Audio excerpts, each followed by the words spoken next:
मनीष, अब इसका अंजाम होते हुए क्या आप देखते हैं? क्या साउथ कोरिया की तरफ से नॉर्थ कोरिया को एक बड़ा जवाब दिया जा सकता है, क्योंकि अमेरिका साउथ कोरिया के साथ है? देखिए, अमेरिका किसके साथ है और कहां कहां संभालेगा, सवाल तो यही है। इस वक्त जब अमेरिकी विदेश मंत्री मुझे लगता है कुछ ही देर में मिडिल ईस्ट में लैंड करने वाले हैं, जहां वो अगले 6 दिन में 8 देशों की यात्रा करेंगे। और इजराइल हमास जंग में जो अमेरिका बहुत बुरी तरह से फंसा हुआ है इजराइल की वजह से, अगर आप कहें तो, उसको वो संभालने की कोशिश कर रहा है। ठीक उसी समय, ये टाइमिंग बेहद इंपॉर्टेंट है। आप देखिए, व्हाइट हाउस का बयान आता है, एंटनी ब्लिंकन मिडिल ईस्ट जा रहे होते हैं, ठीक उसी समय नॉर्थ कोरिया नाम का एक नया फ्रंट खुलता है। किसके इशारे पर? पुतिन के इशारे पर, क्रेमलिन के इशारे पर। यानी कोशिश यही है कि व्हाइट हाउस को चारों तरफ से घेरा जाए। तो जिस बात की हम लगातार चर्चा कर रहे हैं, युद्ध का ये एक ऐसा मोर्चा खुल रहा है जहां पर पेंटागन के लिए ऐसा तो नहीं कि जानबूझकर प्रोवोकेशन दिखाया गया हो। उत्तर कोरिया ने पहले धमकी दी, साउथ कोरिया और अमेरिका ने नहीं मानी। वो धमकी के बाद वॉर ड्रिल होती है और उसके बाद फिर इस तरह से एक्शन देखने को मिलता है।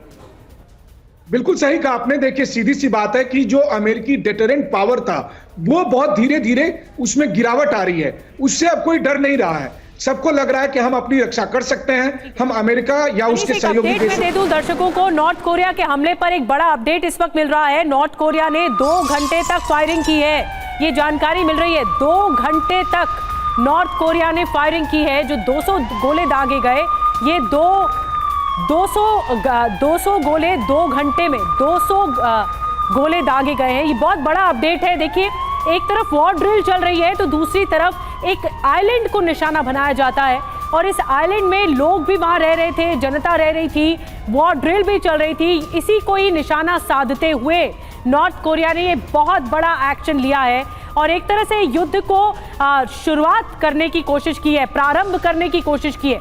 2 घंटे तक फायरिंग करता रहा नॉर्थ कोरिया की सेना, ये जानकारी मिल रही है। 2 घंटे में 200 गोले दाग दिए हैं।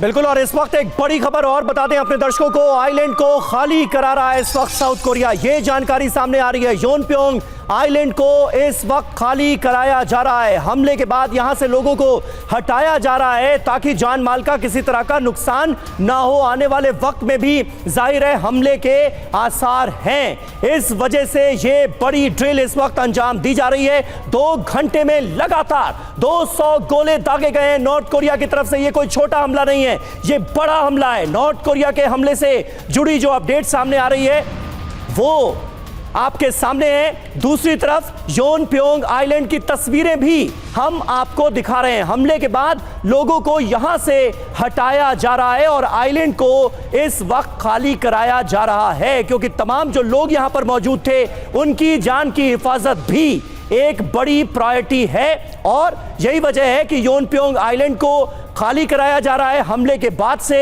लोगों को हटाया जा रहा है, लेकिन आने वाले वक्त में हो क्या सकता है? तिवारी जी, क्या आसार लगते हैं? देखो, नॉर्थ कोरिया का जो स्टेप था ये तो एक इंडिकेशन था, ये वॉर की शुरुआत नहीं थी। और अगर करना होगा तो साउथ कोरिया के पक्ष में। ये नॉर्थ कोरिया ने जो भी बमबार्डी की एक आइलैंड पे की है जहां इनकी स्ट्राइक चल रही थी, ये उसका जवाबी हमला था कि मैंने इतनी वार्निंग दी फिर भी अमेरिका को समझ में नहीं आ रहा। अमेरिका इतनी दूर से आके अपने नेवल फोर्स से लेकर वहां एक्सरसाइज करने की कोशिश कर रहा है, ये उसको बर्दाश्त नहीं था। लेकिन अमेरिका और साउथ कोरिया एक साथ वॉर एक्सरसाइज कर रहे थे। ये चुनौती यानी सिर्फ साउथ कोरिया को नहीं बल्कि अमेरिका को भी है। ये चुनौती अमेरिका को भी थी कि मैंने वार्निंग दी है, आप लोगों ने नहीं मानी, तो मेरे को इतने हल्के में मत लीजिए कि मैं वार्निंग दिए जा रहा हूं, मेरे को बेवकूफ नहीं समझ रखा है, मेरे को कुछ नुकसान नहीं है, मैं अपने पैर पे खड़ा हूं। नॉर्थ कोरिया सब कुछ अपने पैर में खड़ा है, किसी को सपोर्ट नहीं है।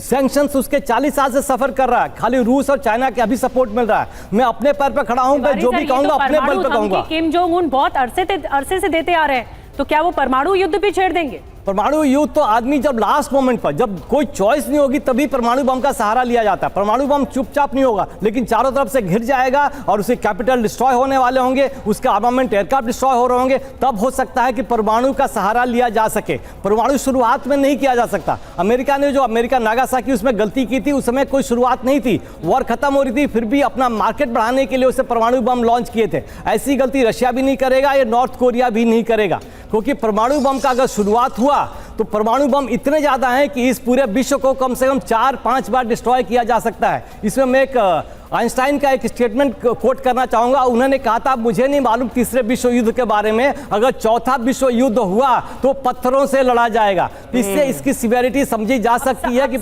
एक आखिरी सवाल, अब साउथ कोरिया क्या करेगा, कम शब्दों? साउथ कोरिया को तो अपने कम से कम चाइना से, रूस से, सॉरी अमेरिका से थोड़ा आगे होना चाहिए और एक्साइज कम करनी चाहिए। अपने एक्शन तो शुरू कर दिया, उसने लोगों को खाली करा रहा है। अगर दोबारा नॉर्थ कोरिया ने अगर कुछ स्टेप लिया या कुछ बमबारी की तो हो सकता है कि साउथ कोरिया रिटेलिएट करे। और बिल्कुल सही बात है, और इसीलिए बहुत जरूरी है कि इस वॉर फ्रंट पर भी नजर रखी जाए। दुनिया के 3 हिस्सों में नए नए वॉर फ्रंट खुलते हुए नजर आ रहे हैं। एक तरफ रूस यूक्रेन जंग, दूसरी तरफ गाजा में इजराइल और हमास जंग, और अब तीसरे क्षेत्र में ये बड़ी जंग छिड़ने के आसार नजर आते हैं। फिलहाल तो हम यही कह सकते हैं, क्योंकि नॉर्थ कोरिया ने साउथ कोरिया को निशाना बनाया है। अब साउथ कोरिया का जवाब क्या होगा, ये देखने वाली बात होगी। आप सभी का बहुत बहुत शुक्रिया हमारे साथ जुड़ने के लिए।